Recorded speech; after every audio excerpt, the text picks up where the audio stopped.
3, 2, 1, gravando. Lucas e Ferreirinha vão reforçar o São Paulo. Sexta-feira, jogo pelo Brasileirão contra a equipe do Fortaleza. Vou trazer detalhes e bastidores dessa volta de dois reforços importantes para o tricolor paulista. E vou falar também sobre uma última tentativa em Carlo Ancelotti e o nome de Abel Ferreira forte nos bastidores para assumir a seleção brasileira. Vou trazer detalhes e um panorama de como tá a busca por um técnico para a seleção brasileira. O tempo tá ficando curto, hein? Mas antes, se inscrevam no canal, ativem as notificações, compartilhem os vídeos. Todos os dias tem muita informação, bastidores do mundo da bola, tudo para vocês. E não esquece que tem também cupom da Centauro Hernan10, 10% de desconto na compra dos seus produtos. Aproveita esse feriadão, entra lá, tem o QR Code na tela e o link na descrição do vídeo. Usa o nosso cupom para fortalecer a família aqui do canal, beleza? Bom, vamos lá, falar um pouco sobre Lucas Moura e a volta, né, de Ferreirinha, o retorno de Lucas Moura, né,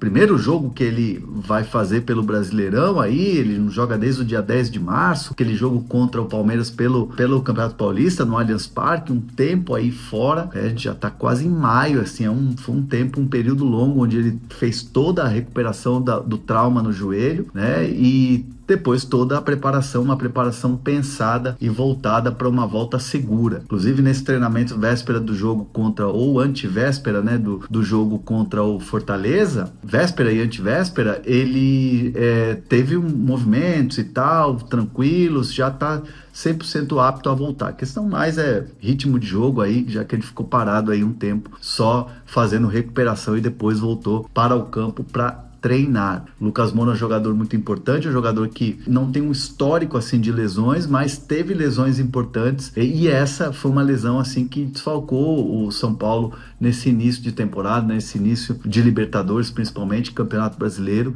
mas o Lucas Moura, que é uma liderança técnica do São Paulo dentro de campo, também teve agindo muito nos bastidores, acompanhando o São Paulo em todos os jogos, falando no vestiário, dando uma espécie de preleção, né, para os companheiros. Ele tem essa liderança mesmo, ele exerce isso dentro do elenco do São Paulo, principalmente com os mais jovens, que o veem como uma referência, né? Então a volta do Lucas Moura é muito comemorada nos bastidores do São Paulo. E eu vou falar também agora do Ferreirinha, né? Porque foi mais um susto, né? Ferreirinha jogou meio tempo no jogo lá em Fortaleza, no Ceará, naquele empate em 1-1, e era programada essa participação dele só um tempo, né? Aí já fez gelo na coxa, voltou, se reapresentou, mas sentiu um peso, né?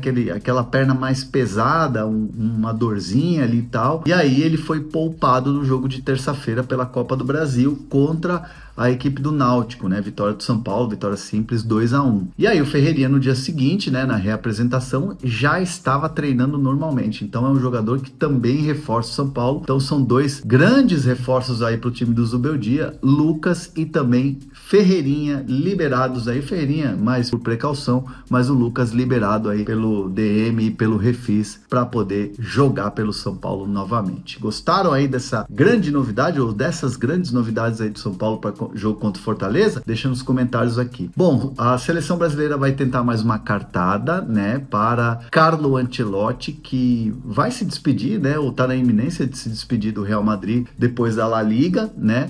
A La Liga termina, né, final de maio, mas assim que o Real Madrid de repente não disputar mais o título, sentir que não disputar mais o título, a seleção vai tentar uma reaproximação com Carlo Ancelotti. Todo mundo sabe dentro da CBF que é uma situação difícil, tanto que a CBF retirou a conversa quando estava em curso até dias atrás, mas pode ser porque é um desejo muito grande, é o nome é o número 1, a ficha 1, o nome mais pensado, é o nome mais desejado pela CBF, e agora pode ter uma última cartada aí nesse fim de ciclo dele com o Real Madrid. Sabem que é difícil e até por saberem que é difícil, outros nomes vão sendo discutidos como plano B, né? E um que ganha muita força é o Abel Ferreira. Não há negociação com o técnico do Palmeiras, não há conversa, não tem nada adiantado. A informação que eu tenho é que não tem nada nesse sentido pelo lado da CBF, nem pelo lado do Abel Ferreira. O que eu sei e o que eu posso dizer para vocês na minha apuração é que o Abel Ferreira toparia conversar e negociar com a seleção brasileira, algo que faria ele trocar o Palmeiras, né?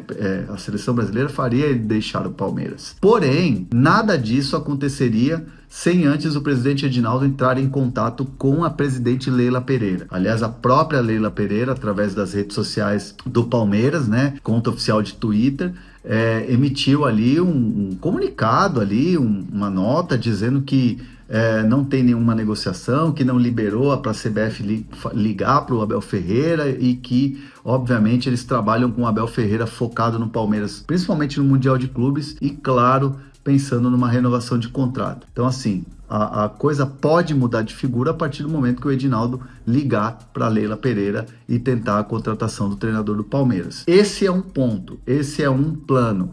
O outro segue sendo o Jorge Jesus, treinador do Al Hilal, que a gente sabe que tem muita experiência, é um multicampeão, conhece o futebol brasileiro, conhece o Brasil, tem desejo de treinar a seleção brasileira, mas a CBF ainda não tem nenhuma negociação também em andamento com Jorge Jesus, não tem uma convicção de que Jorge Jesus pode ser esse técnico da seleção brasileira, né, substituindo aí essa pretensão de Carlo Ancelotti, substituindo a Dorival Júnior, que foi o último técnico. Mas assim, é uma situação que o nome dele tá lá porque é um nome forte, é um nome que agrada muita gente dentro da CBF também. Então, esse é o panorama hoje. E claro, o Rodrigo Caetano, inclusive lá no Amazon Prime pra gente, no jogo contra o Vasco e Flamengo, né, ele disse, né, que tem técnicos brasileiros que ele olha e gosta. Rodrigo Caetano, diretor de seleções, falou em Renato Gaúcho, falou em Roger Machado, próprio Rogério Ceni, são nomes do Brasil avaliados muito em função assim da característica e do desempenho deles, mas assim, tudo distante, né? Não há negociações com eles também. E a CBF tem esse panorama. Tá difícil, o tempo tá ficando curto, mas é dessa maneira que a CBF vai trabalhando para tentar trazer um técnico para a seleção brasileira. Tem data FIFA agora no começo de junho e tem, claro, só uma Copa do Mundo do ano que vem. Deixe seus comentários, não esquece de se inscrever no canal, ativar as notificações. É nóis, tamo junto, valeu!